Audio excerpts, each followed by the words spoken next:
నేనైతే ఇదైతే అస్సలు ఎక్స్‌పెక్ట్ చేయలేదు. 4, 5 రోజుల క్రితం ఈ న్యూస్ విన్నప్పుడు నేనైతే ఇది ఫేక్ అవ్వాలని కోరుకుంటానే ఉన్నాను. కానీ అదైతే నిజమైతే అయిపోయింది. అక్టోబర్ 23న 'ఓజీ' సినిమా నెట్‌ఫ్లిక్స్‌లోకైతే వచ్చేస్తుంది. నిజంగా ఇదైతే నాకు చాలా షాకింగ్ అయితే ఉంది. ఎందుకంటే 'ఓజీ' సినిమా అనేది one of the biggest block buster cinema మన పవన్ కళ్యాణ్ గారి కెరియర్‌లో. అలాగే ఆ సినిమా ఓపెనింగ్స్ చూసుకున్నా, ఓవర్‌సీస్‌లో ఆ సినిమా కలెక్షన్స్ చూసుకున్నా నిజంగా మామూలుగా లేవన్నమాట. అలాగే చాలా సంవత్సరాల తర్వాత పవర్ స్టార్ పవన్ కళ్యాణ్ గారి ఫ్యాన్స్‌కి ఒక పర్ఫెక్ట్ మెమరబుల్ సినిమాలాగైతే 'ఓజీ' సినిమా అయితే థియేటర్స్‌లో అయితే రన్ అవుతుంది. కానీ సినిమా రిలీజ్ అయిన కనీసం 1 మంత్ కూడా ఆగకుండా ఈ సినిమా అయితే ఓటీటీలోకైతే వచ్చేస్తుంది. ఆఫ్‌కోర్స్ వాళ్ళ బిజినెస్ స్ట్రాటజీ వాళ్ళకైతే ఉండొచ్చు. కానీ ఏదేమైనా సరే పవన్ కళ్యాణ్ గారి లాంటి బిగ్గెస్ట్ స్టార్ సినిమా, అందులోనూ బిగ్గెస్ట్ బ్లాక్ బస్టర్ అయిన సినిమా కనీసం 1 మంత్ కూడా విండో పీరియడ్ లేకుండా ఓటీటీలోకి వచ్చేస్తాం అనేది నిజంగా చాలా దారుణం అని నాకైతే అనిపిస్తుంది. ఇక్కడ మీరైతే కామెంట్స్ అయితే చేయొచ్చు. వాళ్ళ సినిమా వాళ్ళు ప్రొడ్యూస్ చేసుకున్నారు. వాళ్ళ బిజినెస్ అది నీకెందుకని. నాకేమీ లేదు బాధ.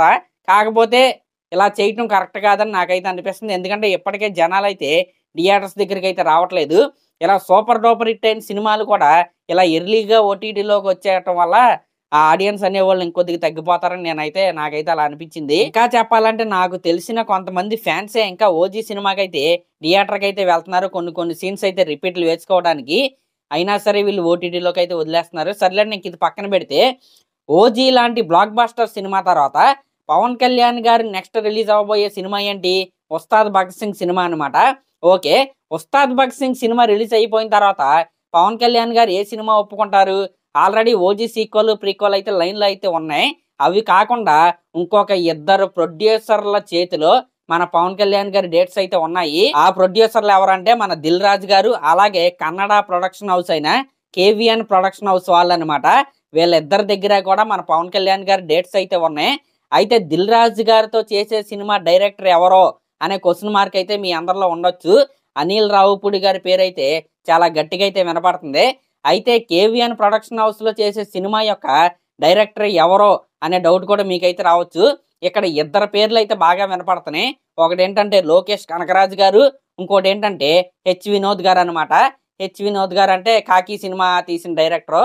'కాకి', 'వాలిమై' వరుస పెట్టి రాడ్లయితే వేసాడు 'కాకి' సినిమా తర్వాత. ఆ డైరెక్టర్ అనమాట. ఇప్పుడు మన విజయ్ గారితో 'జననాయకన్' సినిమా అయితే తీస్తున్నాడు. ఇలా 'కేవీఎన్ ప్రొడక్షన్ హౌస్‌లో' పవన్ కళ్యాణ్ గారు చేసే సినిమాకి వీళ్ళిద్దరిలో ఒకరైతే డైరెక్టర్ గా ఫిక్స్ అయ్యే అవకాశాలు అయితే ఉన్నాయి. మాక్సిమం లోకేష్ కనకరాజు గారు అయితే ఫిక్స్ అవుతారని నేనైతే అనుకోవట్లేదు. ఎందుకంటే ఆయన ఆల్రెడీ 'ఖైదీ 2' సినిమా చేయాలి. ఇంకొక సినిమా కూడా ఉంది. ఒకవేళ ఇవన్నీ పక్కకు తప్పుకొని పవన్ కళ్యాణ్ గారితో లోకేష్ కనకరాజు గారి కాంబో సెట్ అయితే నేనైతే చాలా హ్యాపీ. ఎందుకంటే సినిమా హిట్టా ఫ్లాపా పక్కన పెడితే ఒక కొత్త పవన్ కళ్యాణ్ గారిని అయితే ఖచ్చితంగా లోకేష్ కనకరాజు గారు అయితే ప్రెజెంట్ చేస్తాడు. ఇంకా హెచ్ వినోద్ గారి ఫామ్ అయితే అస్సలు బాలేదు. లోకేష్ కనకరాజు గారి కంటే చాలా దారుణంగా అయితే ఆయన ఫామ్ అయితే ఉంది. ఆయనతో అయితే జరగకూడదని నేనైతే కోరుకున్నా. సర్లేండి ఇంక మీరేమన్నా అనుకోండి. మరి ఇదన్నమాట మ్యాటరు. మరి చూద్దాం రాబోయే రోజుల్లో ఏమేం కాంబోలు ఫిక్స్ అవుతాయి, ఎవరెవరు మారతారు, డైరెక్టర్స్ మారతారా లేకపోతే ప్రొడక్షన్ హౌస్లే మారతాయా అనేది పవన్ కళ్యాణ్ గారు ఇచ్చే డేట్స్ పైన అయితే అదంతా ఆధారపడి అయితే ఉంది. మరి ఇప్పుడు చెప్పిన కాంబినేషన్‌లో మీరు దేని గురించి బాగా వెయిట్ చేస్తున్నారో కామెంట్ చేయండి. అలాగే మన ఛానల్ కనుక ఫస్ట్ టైం చూస్తున్నట్టయితే ఖచ్చితంగా సబ్స్క్రైబ్ చేసుకోండి.